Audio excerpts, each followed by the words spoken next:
In the last video, we learned about these metric prefixes.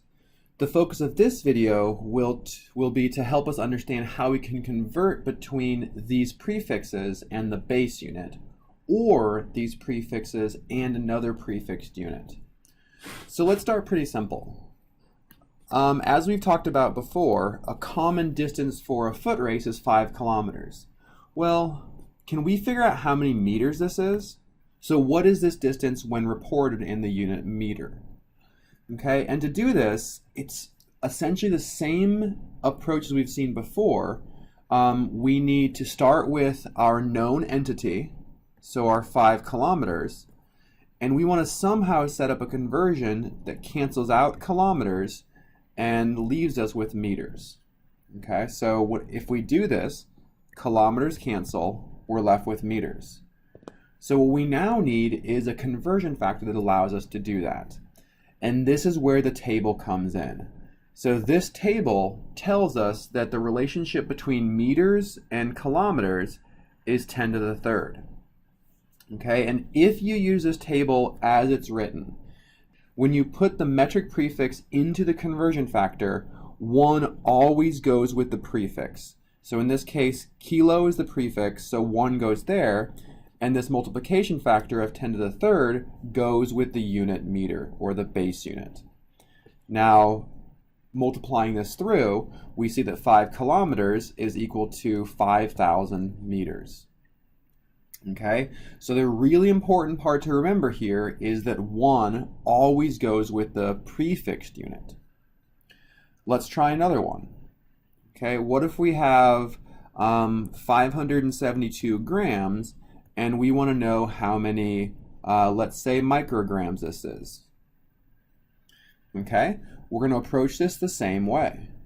We start with our known entity, 572 grams. We set up our box diagram that cancels out grams, ends up with micrograms. Micro has a multiplication factor of 10 to the minus 6th. So the 1 goes with the prefix. This time the prefix is on top, it's micro, and the 10 to the minus 6 goes with our base unit of gram. So when we multiply this through, we see that grams cancel, so we're left with the unit of micrograms, and we have 572 times 10 to the 6th micrograms, or 5.72 times 10 to the 8th micrograms. Okay, so whenever you want to convert between a prefixed unit and its base unit, right, it has to be its own base unit, so grams and micrograms, meters and kilometers, then you can use this very straightforward approach. But what happens if we want to convert between 2 prefixed units? So for example, if I want to figure out how many nanometers are equal to a 5 kilometer race. Right, so how many nanometers are in a 5 kilometer race? In this case, I'm going from one prefixed unit to another prefixed unit, and my table doesn't give me enough information to figure that information out. But what I can do is set up a 2-step conversion, because I know that I can readily convert kilometer to meter. All right, this can be my first step, and my second step can go from meter to nanometer. So I can do this conversion in 2 steps. And let's go ahead and do that. Starting with 5 kilometers, I can set up my first conversion that cancels out kilometers and ends up with meters. And my second conversion that cancels out meters and ends up with nanometers. Okay, so just making sure the units work out. Kilometers cancel, meters cancel. I'm left with nanometers, exactly what I want. And now let's go ahead and put in our conversion factors. Remember, 1 always goes with the prefixed unit, so 1 goes with kilometers, and 1 goes with nanometers.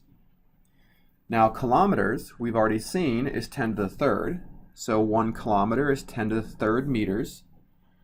And nanometer, or nano, is 10 to the minus 9th, so 1 nanometer is 10 to the minus 9th meters.